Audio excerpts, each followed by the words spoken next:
Coming எபிசோடுக்குரிய ஒரு அட்டகாசமான பிரமாதமான ப்ரோமோ ரிலீஸ் பண்ணியிருக்காங்க. வீடியோக்குள்ளே போட்டுக்கு முன்னாடி நம்ம சேனலை சப்ஸ்கிரைப் பண்ணிவிட்டு பக்கத்தில் இருக்க லைக் பட்டனை தட்டி விட்டுருங்க. ப்ரோமோ வந்துட்டு நல்லாவே இருக்குது. சரி வாங்க வீடியோக்குள்ளே போகலாம்.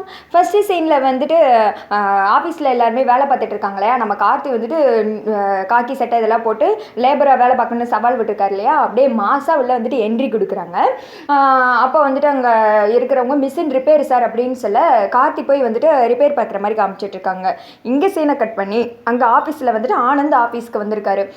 அப்பா சொல்லிட்டு இருக்காங்க, சார் இந்த மாதிரி காலையிலே வந்துட்டு மிஷின் ரிப்பேர் ஆகிடுச்சு, இன்றைக்கி வந்து என்னமோ ஸ்டாக்லாம் நம்மளால் ரெடி பண்ண முடியாதுன்னு நினைக்கிறேன் சார், அதை வந்துட்டு உடனே சரி பண்ணணும் அப்படின்னு சொல்ல ஆனந்துக்கு வந்துட்டு டெங் அப்படின்னு மண்டையில் வந்துட்டு ஒரு லைட் அடிக்குது. அப்பாடா இன்னைக்கு நாள் கார்த்தி லேபராக வேலை பார்க்க போகிற நாள், அதிலே இந்த மாதிரியெல்லாம் மிஷின் ரிப்பேர் ஆகி அவனால் வேலை பார்க்க முடியாமல் போச்சுன்னா எப்படி அவன் சவாலில் ஜெயிச்சு காட்டுவான். நாளே அவனால் இவ்வளோ லாஸு, கண்டிப்பாக இது அவனுக்கு வந்துட்டு ஒரு மைனஸ் பாயிண்ட் தான் அப்படின்னு சொல்லிட்டு இந்த பக்கம் ஆனந்த் வந்துட்டு சந்தோஷமாக இருக்க, நம்ம கார்த்தினா என்ன சும்மாவா, அந்த பக்கம் அவர் மிஷின்லாம் ரிப்பேர் பண்ணி உடனே வந்துட்டு வேலையை கலக்கி அங்கிட்ட மாஸ்க் காட்டிக்கிட்டு இருக்காரு. இதெல்லாம் தெரியாமல் இந்த பக்கம் உள்ளூர் கிளவி உட்காந்து புலம்பிக்கிட்டு இருக்கு. எப்படியோ கார்த்தி தோக்க போகிறான், சொத்து நமக்கு வரப்போதா, ஐயோ நாளே லாஸ் அப்படின்னு சொல்லிட்டு இங்கிட்டு புலம்பிகிட்டு இருக்க. அங்கிட்டு கார்த்தி பேனர்லாம் பிடிக்கிற ஸ்டைலை பார்க்கணுமே, ஆஹா இதாண்டா மாசு, இப்படி ஏதாவது ஒரு மாஸ் கேரக்டரில் கார்த்தி வந்துட்டு மூவி பண்ணலாமே அப்படின்ற மாதிரி தான் இருந்துச்சு அந்த சீன் பார்க்கும்போது. அடுத்து வந்துட்டு ஆஃபீஸ் வர்றாங்க, பார்த்தா எல்லாமே நார்மலாக வேலை பார்த்துட்டு இருக்காங்க.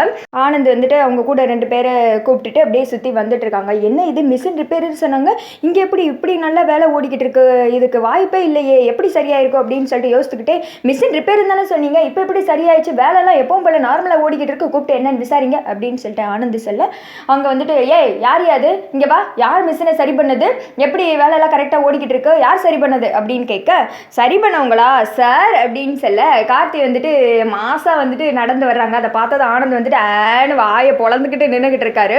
நான் தான் சரி பண்ணேன் அப்படின்னு சொல்லிட்டு கார்த்தி வந்து நின்றுட்டு இருக்காங்க.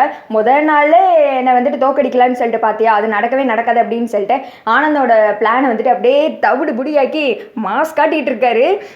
எப்படி வந்துட்டு அடுத்த எபிசோடில் ஆனந்துக்கு வந்துட்டு இந்த அளவுக்கு கிரிமினலாக யோசிக்க தெரியாது, ஏதாவது ஆள் வச்சு பண்ணலாம், ஏதாவது கெடுத்து விடலாம் அப்படின்னு சொல்லிட்டு, அதெல்லாம் அங்கே வீட்டில் இருக்கிற மேக்கப் மூஞ்சிக்கும் ஃப்ராடு ரியாக்கும் தான் தெரியும். அவங்க வந்துட்டு ஆனந்தை தூண்டி விட்டு இந்த மாதிரி ஜெயிக்க விடாமல் பண்ணுறது, லேபர்களுக்குள்ளே பிரச்சனையை உண்டாக்குறது, கார்த்தியை வந்துட்டு ஏதாவது வந்துட்டு ப்ளேம் பண்ணி அவனால் நட்ட ஆகிடுச்சு அப்படின்னு சொல்லிட்டு இனிமேல் வந்துட்டு இவங்க வேலை பார்க்குறதுக்கான அதிக வாய்ப்பு இருக்குது. ஆனால் அதெல்லாம் முறியடிச்சு தான் கார்த்தி வந்துட்டு ஜெயிக்கிற மாதிரி இருக்கும். ஒரு பக்கம் அபிராமி வேறு சாமிக்கிட்ட நின்று வேண்டிகிட்டு இருக்காங்க, கடவுளே என் பையன் வந்துட்டு குடும்பம் நல்லா இருக்கணும் அப்படின்றதுக்காக போய் இந்த சவாலில் ஜெயிக்க போயிருக்கான், நீ தான் அவன் கூடயே இருக்கணும், எந்த பிரச்சனையும் வரக்கூடாது, அவன் சொன்ன மாதிரியே சவாலை ஜெயிச்சு காமிக்கணும், இந்த குடும்பம் எப்பவுமே ஒற்றுமையாக இருக்கணும் அப்படின்ற மாதிரி வேண்டிகிட்டு இருக்காங்க. உங்களுக்கு இந்த ப்ரோமோ பிடிச்சிருக்கா அப்படின்னு சொல்லிட்டு மறக்காமல் கமெண்ட் பண்ணிவிடுங்க.